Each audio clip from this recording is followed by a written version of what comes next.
The fire is burning low now. The shadows are pressing in. And the question remains, what became of them?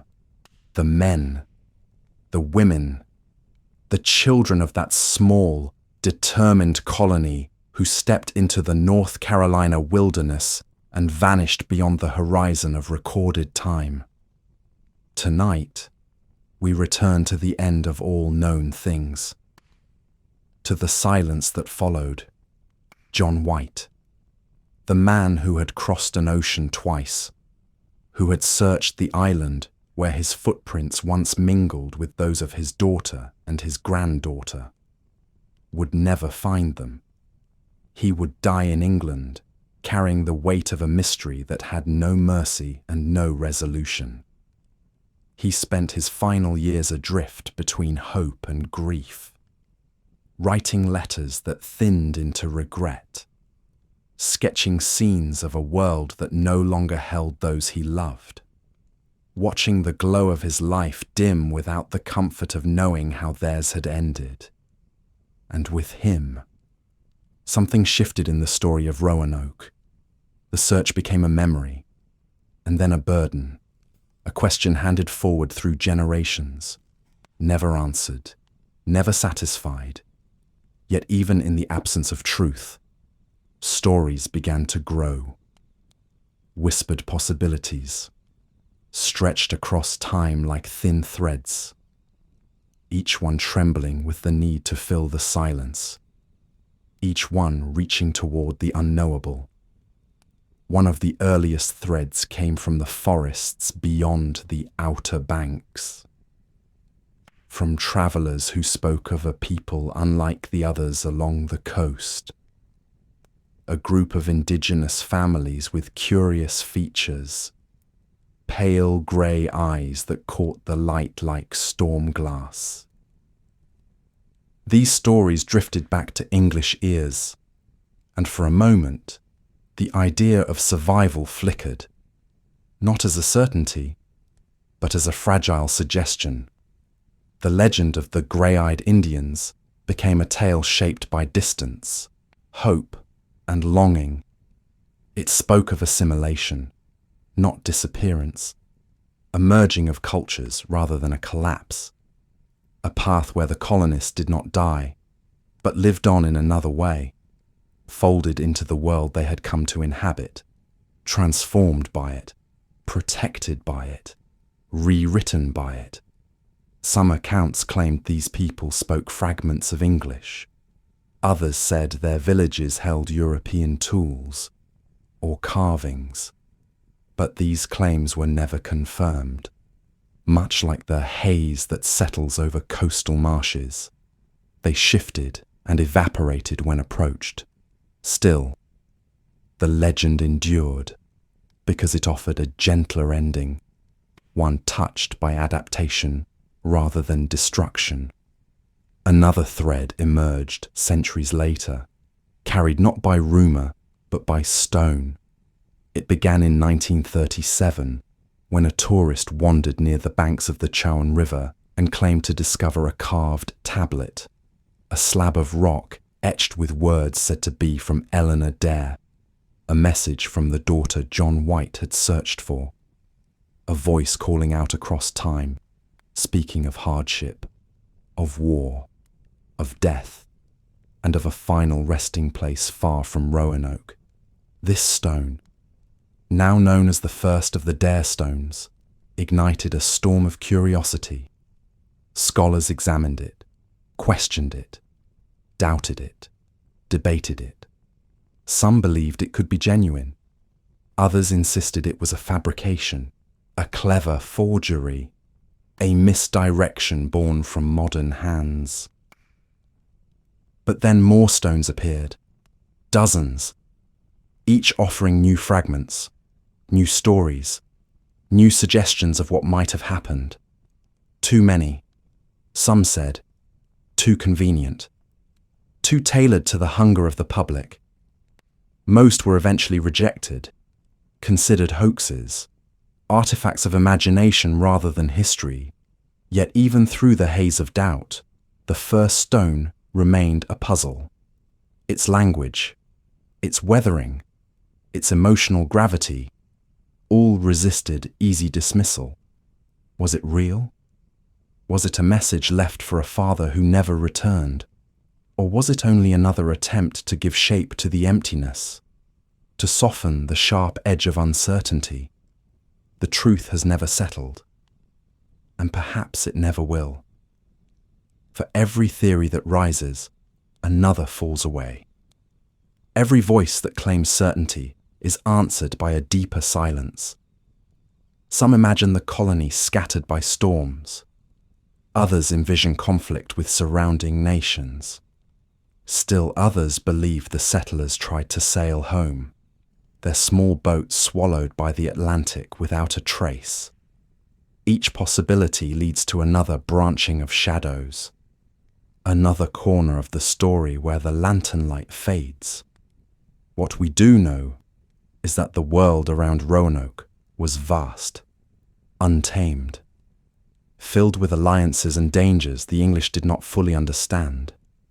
A place where survival hinged not on bravery alone, but on trust, knowledge, and belonging. If the colonists found such belonging, if they wove themselves into the lives of the nations who lived there, then their disappearance was not an ending, but a transformation. If they did not, then their story closed quietly, somewhere along the rivers, or beneath the pines, or in the hidden groves where wind and earth gather the memories of the lost. Either way, the land remembers what the record does not. The soil holds footprints that no one can read. The forests absorb the echoes of voices that no longer rise. And time, as it always does, continues forward, unbothered by the questions we still ask. John White's final years told a different kind of story, not of exploration, but of reflection. He had travelled across oceans, mapped coastlines, sketched entire worlds. Yet the one thing he desired most remained beyond reach.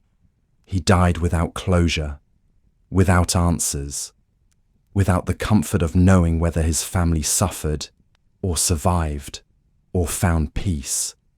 His grief became part of the larger mystery, a reminder that history is not only built from what we find, but also from what we cannot recover. The tale of Roanoke lingers because it resists our need to understand. It denies our instinct to resolve. It holds its secrets with quiet defiance. Theories may multiply, but the silence remains deeper than all of them. And perhaps that is the true shape of the story, not the disappearance itself, but the space it leaves behind, a space where imagination stirs, where hopes and fears intertwine, where the mind returns again and again to the shoreline of an empty fort, listening for footsteps that never come. We often look to the past searching for certainty, for a clear line between what happened and what we wish had happened. But Roanoke offers no such line, only the soft erosion of possibilities, only the weight of a question that refuses to settle. The grey-eyed Indians, the Darestones, the lost boat, the violent storm, the crossing into indigenous nations. Each theory is a lantern held up to the dark. Each one reveals only a sliver of what might be, never the whole shape. And in that incomplete glow, we see something human, our need for meaning, our need for connection, our need to weave closure where none exists. The story becomes a mirror, reflecting our own discomfort with unanswered things. Yet the world is full of them, full of vanished pages, full of names carried off by wind and tide, full of stories that have no final chapter. Roanoke is simply one of the loudest among them. even today. Archaeologists sift through soil and debris. Historians re-examine letters and journals. Researchers run new tests on old evidence. Every few years a new headline rises. A shard of pottery. A trace of European metal. A buried structure in an unexpected place. Each discovery sparks a momentary flare of certainty. A suggestion that the path is opening, that an answer is near. But the flare always fades, revealing again the long, unbroken dusk that surrounds this story. Perhaps the colonists wished to be remembered. Perhaps they carved their path into trees, into stones, into the lives of those they met. Or perhaps, in the final hours before they left Roanoke, they understood something we struggle to accept. That some stories are not meant to be finished. Some stories are meant to drift without arrival. Some stories are meant to echo rather than resolve.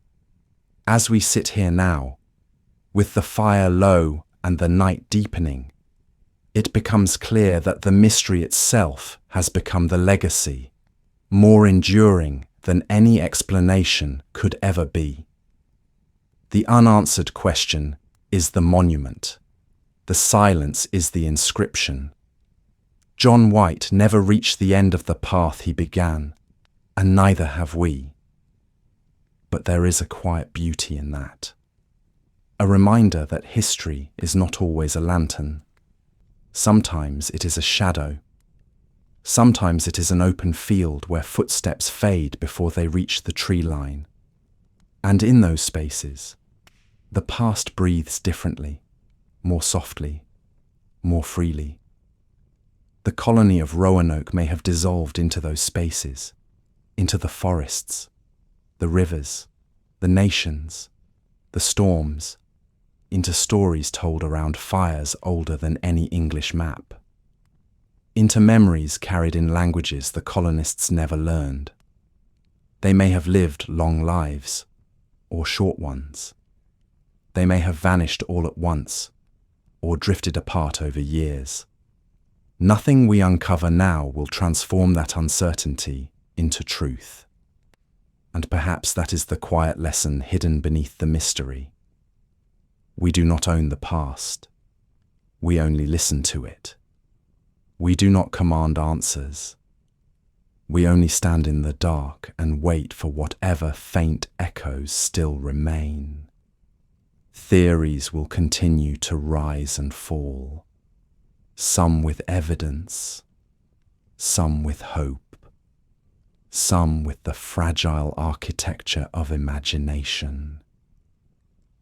None will settle the matter, none will quiet the question, and in that uncertainty, the story endures. A story without a final step, without a final word, without a final page, a story that invites us not to solve it, but to sit beside it, to feel the cool air of the unknown on our skin, to accept the humbling truth that the world will always contain more than we can hold, more than we can prove, more than we can bring into the light. The fire dips lower now. The embers pulse like distant stars, and the shapes around us blur into the formless dark. What became of them? What paths did they walk? What last sights did they see beneath the North Carolina sky? The answers remain somewhere beyond reach, somewhere past the boundary where memory dissolves into myth. And as the shadows gather, we are left with the same question John White carried to his final breath, not expecting resolution, only holding the quiet ache of the unknown. The night settles around the fire, and the story settles with it, unfinished, unclaimed, undisturbed, because some mysteries do not close, they simply remain.